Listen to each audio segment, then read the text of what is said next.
የሚቀጥለው ርዕሳችን የሚሆነው add a layer to a map ይሆናል። እንግዲህ አንድ ማፕ ወይም የጂአይኤስ ዶክመንት ነው ማፕ። እዛ ማፕ በውስጡ የተለያዩ ሌየሮች ወይም የጂኦግራፊክ ዳታዎች ተነባብረው የተለያዩ ከለሮችን በመውሰድ ነው እንግዲህ ያንን ማፕ የሚሰጡን። ስለዚህ አሁን የምናየው እነኚህ ሌየሮች ማፕ ውስጥ ማካተት ይሆናል። እዚህ ካታሎግ ትሪ ውስጥ እንደምትመለከቱት ሁሉም የጂኦግራፊክ ዳታዎች ሲሆኑ መጨረሻ ላይ ግን ያለው የሎስቶን ማፕ ዶክመንት ነው። ማንኛውንም አይነት ሌየር ማፕ ውስጥ ከማካተታችን በፊት ማፑን መክፈት የመጀመሪያው ቅድመ ሁኔታ ነው። ስለዚህ የሎስቶን የሚለውን ማፕ ለመክፈት ደብል ክሊክ አድርጋለሁ።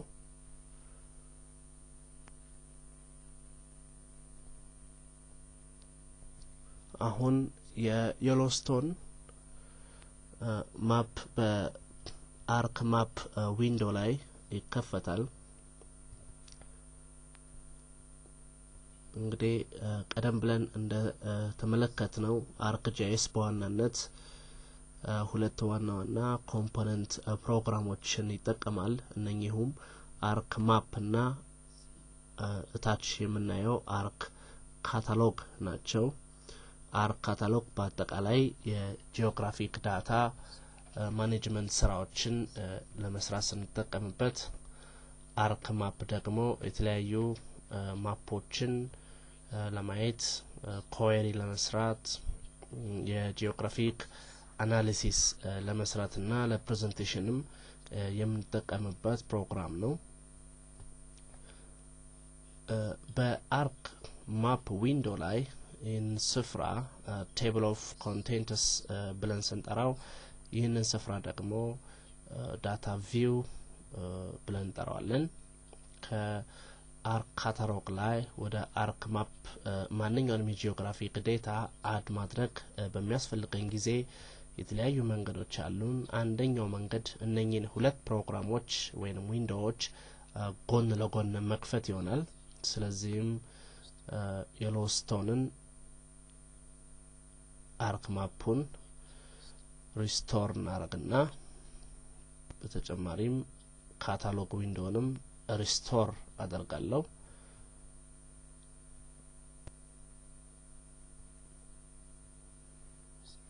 ሪሳይዝ እና ድራጊንግ በመጠቀም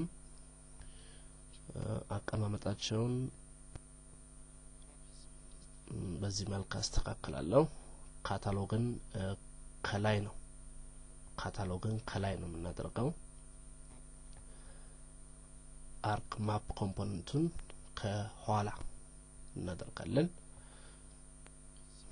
ከዚህ በኋላ ከካታሎግ ዊንዶ ላይ በተለይ ከዚህ ከካታሎግ ትሪ ውስጥ የምንፈልገውን ጂኦግራፊክ ዴታ ወደዚህ ወደ አርክ ማፕ ላይ ከፍቼ ለማየት ከፈለኩኝ የምጠቀመው ቴክኒክ ድራግ ኤንድ ድሮፕ ነው።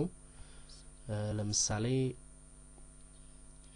የሃይድሮሎጂ ሌየርን እዚህ የሚታየውን የሃይድሮሎጂ ሌየር ከካታሎግ ላይ በመውሰድ እዚህ በድራጊንግ የሎስቶን አርክ ማፕ ስተዲ ኤሪያ የሚለው ዳታ ፍሬም ውስጥ ማስገባት ብፈልግ በቀጥታ ሃይድሮሎጂን ድራግ አድርጌ ድሮፕ እጠቀማለሁ ማለት ነው።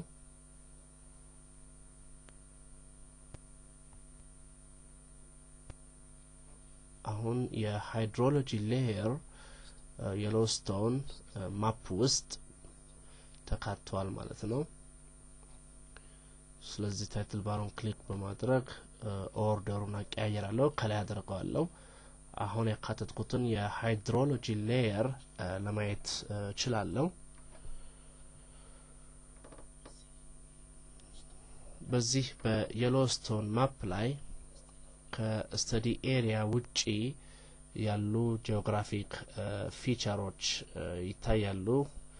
እነዚህም የፓርክ ሮድ ፊቸር እነኚህ በቀይ የሚታዩት ከስተዲ ኤሪያ ውጪ የወጡ ዳታዎች ናቸው። ሌላው የሃይድሮሎጂ ሌየር በአጠቃላይ በዚህ ግሩፕ ሌየር ውስጥ የሚገኙት እነ ስትሪም ሪቨርስ እና ሌክስ ፊቸሮች ከስተዲ ኤሪያ ውጪ የሆነ ኮምፖነንት አላቸው። በነገራችን ላይ ስተዲ ኤሪያው ይሄ ግሬ ላይኑን ተከትሎ የሚሄደው ሬክታንግል ብቻ ሲሆን ሌሎቹ ግን ከስተዲ ኤሪያ ውጪ ናቸው። በጂአይኤስ ላይ ከስተዲ ኤሪያ ውጪ ያሉ ጂኦግራፊክ ዳታዎችን መረጃዎችን ሸፍኖ ወይም ከልሎ ለማስቀመጥ የምንጠቀምበት አንዱ ዘዴ ምንድነው? ማስኪንግ ሌየር ማዘጋጀት ነው። ለምሳሌ ማስኪንግ ሌየር እዚህ አርክ ካታሎግ ላይ ማስክ በሚል ፊቸር ክላስ ተሰይሞ ይገኛል። ብዙ ጊዜ ይህንን ማስክ ሌየር ከስተዲ ኤሪያ ውጪ ያሉ ቦታዎችን ከልሎ ለማስቀመጥ ያገለግላል። እዚህ ፕሪቪው እንደሚያሳያችሁ ኦኬ ክሊክ አድርገን ብናየው እንደሚያሳየን መሀል ላይ የምትገኘዋ ነጯ ቦክስ ክፍት ነች፣ ሆሎ ነች፣ ስተዲ ኤሪያን ትወክል ነች። ከውጭ ያለው ፈዛዛ ቢጫው ሬክታንጉላር ፓርት ግን ብሎክ ነው። ሌላውን ከስተዲ ኤሪያ ውጭ ያለውን ክልል ለመሸፈን ታስቦ የተዘጋጀ ነው። ማስኪንግ ሌየርም ሆነ ሌሎች ጂኦግራፊክ ፊቸሮች ሾርት ከት ማዘጋጀት ይቻላል። ሾርት ከት እንግዲህ ለፎልደሮች ሲሆን ፎልደር ኮኔክሽን እንለዋለን። አንዱ ምሳሌ ካት ቱቶሪያል ነው። ለጂኦግራፊክ ፊቸሮች ደግሞ የሚዘጋጀውን ሾርት ከት ግን ሌየር ብለን እንጠራዋለን። አሁን ለማስክ ፊቸር ሾርት ከት ወይም ሌየር እናዘጋጃለን። ካዘጋጀን በኋላ ወደ ማፓችን አድ እናደርገዋለን ማለት ነው። እንግዲህ ያን ለማዘጋጀት መጀመሪያ ማስክ ላይ ራይት ክሊክ በማድረግ ክሬት ሌየር እንላለን። በቀጥታ የት ሴቭ እንደማድረግ ይጠይቀኛል። ሉኪንግ ቦክስን መርጥና በዚህ በካት ቱቶሪያል ስር የሚገኘውን የሎስቶን ፎልደር መርጣለሁ። ከዚህ በኋላ ፊቸር ኔም ነው የሚጠይቀኝ። ሴቭ ማድረግበትን ስም እዚህ ኔም ሳጥን ውስጥ ማስክ ሌየር የሚለውን ስም እንዳለ ለመቀበል እችላለሁ። ከዚህ በኋላ ሴቭ ላይ ክሊክ አድርጋለሁ። አሁን አዲስ ሌየር ወይም ሾርት ከት ለኦሪጂናሉ ማስክ ጂኦግራፊክ ዴታ አዘጋጀው ማለት ነው። አሁን ክሊክ በማድረግ የተፈጠረው ማስክ ሌየር ማየት ይቻላል።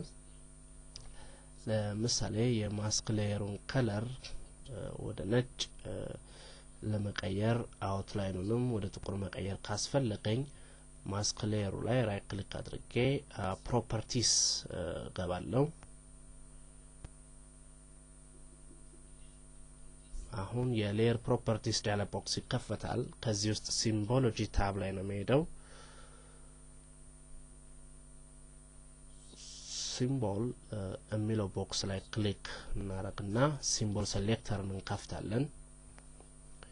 ከዚህ ውስጥ ኦፕሽን ቦክስ ላይ ፊል ከለሩን በመክፈት ዋይት እንመርጣለን። አውትላይን ከለሩን በመክፈት ደግሞ ብላክ ለመምረጥ እችላለሁ።